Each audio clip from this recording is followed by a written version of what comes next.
بسم اللہ الرحمن الرحیم۔ السلام علیکم دوستو، دنیا بھر کی خبروں میں آج آپ سنیں گے، لیکن اس سے پہلے اگر ہو سکے تو لائک اور سبسکرائب کا بٹن ضرور دبا لیں۔ شکریہ۔ بھارت بزدل اور کمزور ہے، ہمارے وزیر اعظم چائنا سے ڈرتے ہیں۔ اسد الدین اویسی۔ عمران خان کو سیکیورٹی تھریٹ ہے، رانا ثناءاللہ۔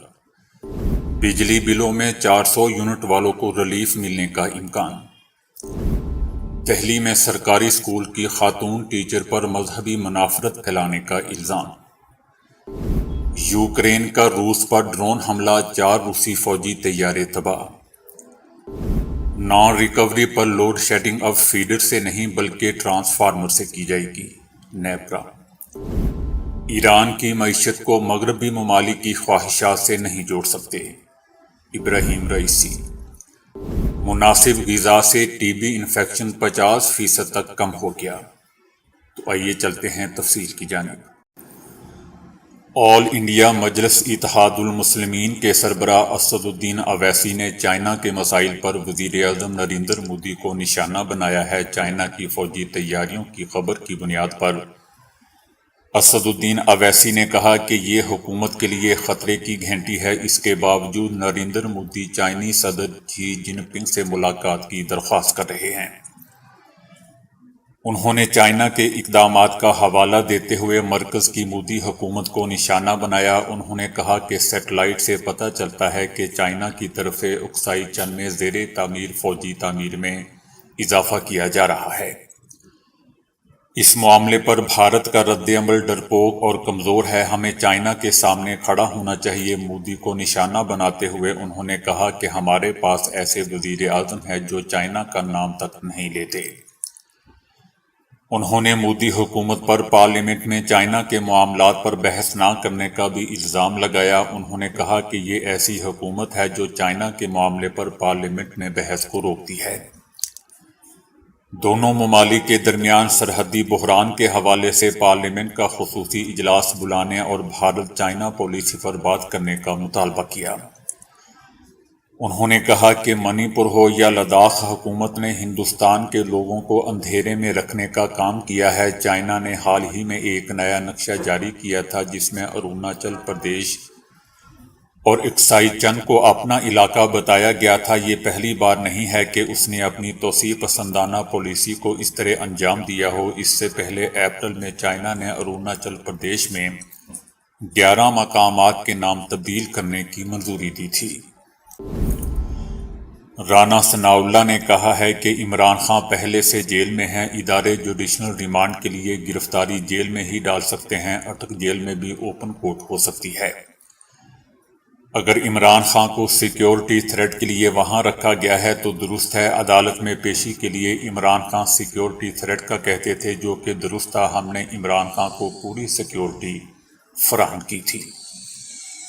عمران خان خود کہہ رہے ہیں کہ کاپی گم ہو گئی ہے۔ کلاسیفائیڈ ڈاکومنٹس کو پبلک کرنا یا گم کرنا سنگین جرم ہے۔ کلاسیفائیڈ ڈاکومنٹس کو پبلک کرنے پر قانون جو کہتا ہے وہی ہوگا۔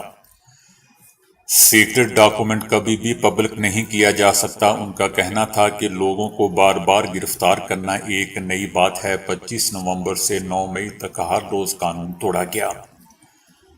ایسا کوئی دن نہیں تھا جس میں پی ٹی آئی نے کوئی ہنگامہ نہ کیا ہو۔ ایک بھی ایف آئی آر دکھا دیں جو بغیر قانون توڑے درج کی گئی ہو۔ جتنی مرتبہ قانون توڑے جائے گا اتنی مرتبہ ایف آئی آر درج ہوگی۔ جس پر زیادہ مقدمات درج ہوں گے تو وہ ایک سے رہا ہوگا، دوسرے میں گرفتار ہو جائے گا۔ رانا ثناءاللہ کا کہنا تھا کہ پیپلز پارٹی کو ناراضگی سیاسی طور پر سوٹ کرتی ہے۔ پیپلز پارٹی کو بھی پتا تھا کہ مردم شماری کے بعد نئی حلقہ بندیاں ہونی ہیں۔ آئی ایم ایف معاہدے کی وجہ سے لوگوں کو ریلیف نہیں دیا جا رہا۔ لوگوں میں اب بل ادا کرنے نہیں کر سکتے۔ بلوں کی قسطیں کرنے کے لیے آئی ایم ایف کی اجازت کی ضرورت نہیں۔ بجلی کے بلوں میں غیر معمولی اضافے پر عالمی مالیاتی ادارے یعنی آئی ایم ایف کی منظوری کے بعد 400 یونٹ والوں کو ریلیف ملنے کا امکان ہے۔ بجلی بلوں میں ریلیف کا پلان آئی ایم ایف سے شیئر کر دیا گیا ہے۔ تاہم ٹیکس میں کمی کے لیے آئی ایم ایف ریلیف نہیں دے گا۔ بجلی بلوں کی اقساط میں وصولی کے لیے آئی ایم ایف کی رضامندی کا امکان ہے۔ آئی ایم ایف کی رضامندی ظاہر کرنے کی صورت میں 2 ماہ کے لیے معاہدہ ہو سکتا ہے۔ معاہدے کی صورت میں اگست اور ستمبر کے بلوں کو اقساط میں لینے کے لیے وزارت خزانہ تحریری گارنٹی دے گی۔ پاکستان کی درخواست پر آئی ایم ایف حکام نے واضح کیا ہے کہ بل جتنے بھی آئیں ادا ہی کرنے پڑیں گے، جبکہ عالمی مالیاتی فنڈز نے بجلی پر سبسڈی دینے کی صورت میں حکومت سے ٹیکس اہداف پورا کرنے کے لیے تحریری جواب بھی مانگا ہے۔ دوسری طرف وزارت خزانہ یعنی وزیر خزانہ شمشاد اختر نے کہا ہے کہ صورتحال اندازے سے کہیں زیادہ خراب ہے، گنجائش نہ ہونے کی وجہ سے سبسڈی نہیں دی سکتی۔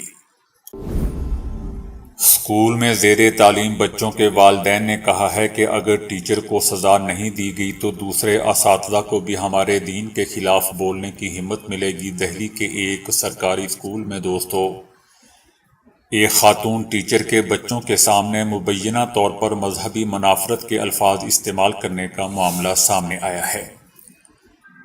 والدین نے اسکول پر الزام عائد کیا ہے کہ والدین نے ایک خاتون ٹیچر پر طالب علموں کے سامنے مذہبی منافرت پھیلانے کا الزام عائد کیا ہے۔ ٹیچر سے کہا جائے کہ وہ صرف پڑھائیں اور ان چیزوں کے بارے میں بات نہ کریں جن کے بارے میں انہیں کوئی علم نہیں ہے۔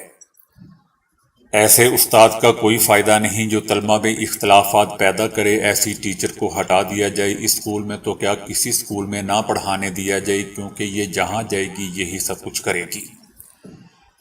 جس اسکول ٹیچر نے مذہبی الفاظ استعمال کیے ہیں وہ اسکول سرکاری ہے۔ ڈی سی پی نے کہا ہے کہ ہمیں شکایت ملی تھی کہ ایک اسکول ٹیچر نے طلبہ کے سامنے کچھ مذہبی الفاظ استعمال کیے ہیں۔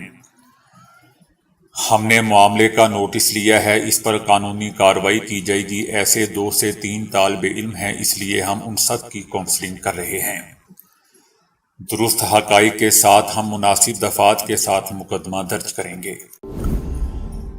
یوکرین نے روس کے علاقے پسکوف میں موجود ہوائی اڈے پر ڈرون حملہ کیا ہے، جس میں روس کے 4 طیارے تباہ ہونے کی خبر ہے۔ پسکوف کے گورنر نے اس ہوائی اڈے سے تمام پروازوں کی معطلی کی خبر دی ہے اور ٹیلی گرام پر لکھا کہ فیصلہ کیا گیا ہے کہ 30 اگست کو ساری پروازیں معطل کر دی گئی ہیں تاکہ ایئرپورٹ کے رن وے کو پہنچنے والے نقصانات کا جائزہ لیا جا سکے۔ پسکوف کا علاقہ یوکرینی سرحد سے 800 کلومیٹر دور ہے اور اس علاقے کے اطراف میں لتھوینیا اور استونیا کے ممالک ہیں۔ نان ریکوری پر لوڈ شیڈنگ اب فیڈر سے نہیں بلکہ ٹرانسفارمر سے کی جائے گی۔ فیڈر سے بجلی بند کرنے پر بڑا علاقہ یعنی پورا علاقہ بجلی سے محروم ہو جاتا ہے۔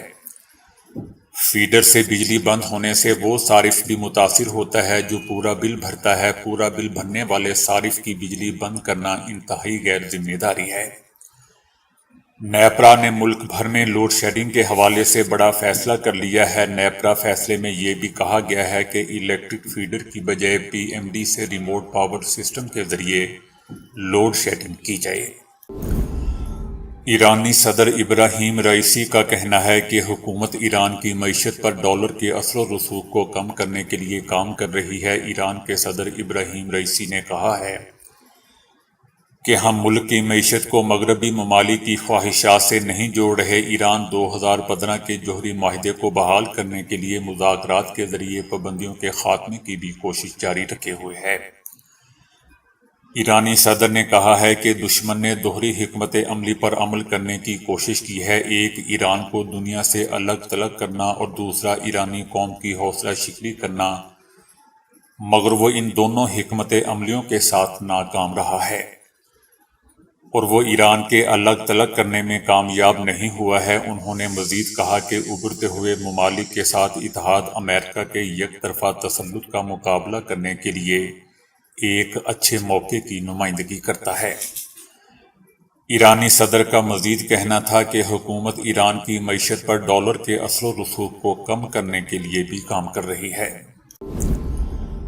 تمام تر طبی ترقیوں کے باوجود اب بھی دنیا میں ٹی بی کے مریض موجود ہیں، جبکہ پاکستان میں یہ ایک بڑا طبی چیلنج ہے۔ ماہرین نے اس امر کے مزید ثبوت پیش کیے ہیں۔ پہلی تحقیق بھارت سے آئی ہے جسے راشنز کا نام دیا گیا ہے، اس میں بھارت میں پھیپھڑوں کی ٹی بی کے شکار کئی افراد میں غذائی سپلیمنٹ کے اثرات نوٹ کیے گئے تھے۔ نتیجہ سامنے آیا کہ اس سے ٹی بی کے اثر اور انفیکشن کو ختم کرنے میں بہت مدد ملی ہے۔ اس سے پہلے ماہرین خبردار کر چکے ہیں کہ ناکافی غذا، ناقص خوراک سے جسم کا اندرونی دفاعی نظام کمزور ہوتا ہے۔ اس طرح ٹی بی کا حملہ بڑھ جاتا ہے۔ دوسری جانب مناسب غذا سے ٹی بی انفیکشن کو کم کیا جا سکتا ہے۔ اس ضمن میں دوسری تحقیق جنوبی افریقہ کی اسٹیلن بوش یونیورسٹی نے کی ہے۔ ان کے مطابق صرف افریقہ میں ہی پچھلے سال 16 لاکھ افراد ٹی بی کے ہاتھوں دب توڑ گئے تھے۔ پھر یہ بھی معلوم ہوا ہے کہ لاکھوں کیس ایسے ہیں کہ اگر ان مریضوں کو متوازن اور مناسب غذا دی جائے تو ٹی بی کا اثر ختم ہو سکتا ہے۔ یہی وجہ ہے کہ ٹی بی کو روکنے کے لیے ہمیں ایک سے زائد تدابیر پر کام کرنا ہوگا۔ تحقیق میں جنوبی افریقہ میں ٹی بی کے لیے مخصوص شفاخانہ کھولا گیا جہاں غذا پر زور دیا گیا ہے۔ اس میں 10,000 سے زائد گھروں کا جائزہ لیا گیا جہاں پھیپھڑوں کی ٹی بی کے 2,800 سے زائد مریض موجود تھے۔ تمام مریضوں کو ماہانہ 10 کلو گرام وزنی تھیلا دیا گیا جس میں چاول، دالیں، عمدہ تیل، خشک دودھ اور وٹامن کی گولیاں موجود تھیں۔ اکثر مریضوں نے 6 مہینے تک انہیں استعمال کیا۔ نتائج بتاتے ہیں کہ متوازن غذا نے ٹی بی کے خلاف ویکسین کا کام کیا۔ اس طرح معلوم ہوا کہ اگرچہ چند ماہ بھی مناسب غذا دی جائے تو ٹی بی کے حملے سے 50% تک بچا جا سکتا ہے۔ دوستو، یاد رہے کہ مناسب غذا دیگر بیماریوں سے بھی بچاتی ہے، جن میں خون کی کمی، سانس کے امراض اور ڈائریا وغیرہ شامل ہے۔ لیکن اس اسٹڈی میں ٹی بی کو ہی ہدف بنایا گیا تھا۔ یہ بھی معلوم ہوا ہے کہ غریب افراد کے پہلے 2 ماہ میں غذا کی وجہ سے وزن بڑھا اور ٹی بی سے موت کی شرح 60% تک کم ہوگی، جو ایک اہم پیش رفت ہے۔ چائنا میں آئی فون خریدنے کے لیے 9 سال قبل ایک نوجوان نے اپنا گردہ فروخت کر دیا تھا۔ آج یہ نوجوان کس حالت میں ہے جان کر آپ بھی افسوس کرنے لگیں گے۔ اس نوجوان کا نام وینگ یانگ کو ہے جس نے 2011 میں آئی فون خریدنے کے لیے یہ کام کیا تھا۔ رپورٹ کے مطابق ینگ کو اس کے عوض $3,273 امریکی ملے تھے، جس سے اس نے ایک آئی فون 4 اور ایک آئی پیڈ 2 خریدا تھا۔ اس کے انٹرنیٹ پر ایک آدمی سے ملاقات ہوئی تھی جس نے اسے ایسا کرنے کی ترغیب دی تھی۔ آئی فون کا چاؤ تو اس نے پورا کر لیا، لیکن اس کی صحت آج بھی انتہائی خراب ہے اور وہ بستر کا ہو کر رہ گیا ہے۔ بتایا جا رہا ہے کہ اس کو گردے روزانہ واش کروانے پڑتے ہیں۔ ڈاکٹروں کا کہنا ہے کہ اس کی جتنی بھی عمر باقی ہے ممکنہ طور پر اسے بستر پر ہی لیٹے لیٹے گزارنی پڑے گی۔ ایک گردہ بیچنے کے چند ماہ بعد اس کے دوسرے گردے میں انفیکشن ہو گئی تھی۔ وقت گزرنے کے ساتھ ساتھ اس انفیکشن میں شدت آتی گئی۔ عام استعمال ہونے والی قدرتی گیس کو ٹھوس اینٹوں میں تبدیل کرنے کا کامیاب تجربہ کیا گیا ہے۔ یہ ہائیڈریٹس میں تبدیل ہو جاتی ہیں، جسے بہت آسانی سے ایک سے دوسری جگہ کسی خطرے کے بغیر منتقل کیا جا سکتا ہے۔ عموماً اسے جلنے والی برف بھی کہا جاتا ہے، کیونکہ یہ دیکھنے میں برف کے ٹکڑوں کی صورت اختیار کرتی ہے۔ یہ ٹکڑے ماچس پر بھڑک اٹھنے کی صلاحیت رکھتے ہیں۔ نیشنل یونیورسٹی آف سنگاپور کے سائنسدانوں نے ایک ایسا طریقہ اختیار کیا ہے جس کے تحت عام درجہ حرارت اور دباؤ پر اسے ٹھوس شکل میں بدلا جا سکتا ہے۔ یہ قدرتی گیس کو ٹھوس بنانے کا ایک بالکل نیا طریقہ ہے اور صرف 15 منٹ میں انجام دیا جا سکتا ہے۔ گیس کو ایک سے دوسری جگہ منتقل کرنے کے لیے اسے مائع بنایا جاتا ہے، تاہم اس میں بہت کم درجہ حرارت یعنی -162 درجے سینٹی گریڈ کا نظام درکار ہوتا ہے۔ نئے طریقے سے گیس کو ٹھوس بنا کر محفوظ رکھنا اور ایک سے دوسری جگہ لے جانا بہت آسان ہوتا ہے۔ قدرتی طور پر بھی دوستو ایسا ہوتا ہے، لیکن اس عمل میں لاکھوں کروڑوں سال لگتے ہیں۔ اس عمل کو گیس ہائیڈریشن کہا جاتا ہے۔ اس عمل کو تیز بنانے کے لیے ڈاکٹر پراوین لنگا اور ڈاکٹر گرو بھٹاچاریہ نے ایل-ٹرپٹوفین نامی امائنو ایسڈ منتخب کیا جو بہت تیزی سے گیس کو ٹھوس ہائیڈریٹس میں تبدیل کرتا ہے۔ یعنی صرف 15 منٹ میں گیس ٹھوس ٹکڑوں میں بدل جاتی ہے، لیکن قدرتی طور پر ایسا ہونے میں ہزاروں لاکھوں سال لگتے ہیں۔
تو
دوستو ابھی کے لیے اتنا ہی۔ ویڈیو کو لائک اور شیئر کرنے کا بہت بہت شکریہ۔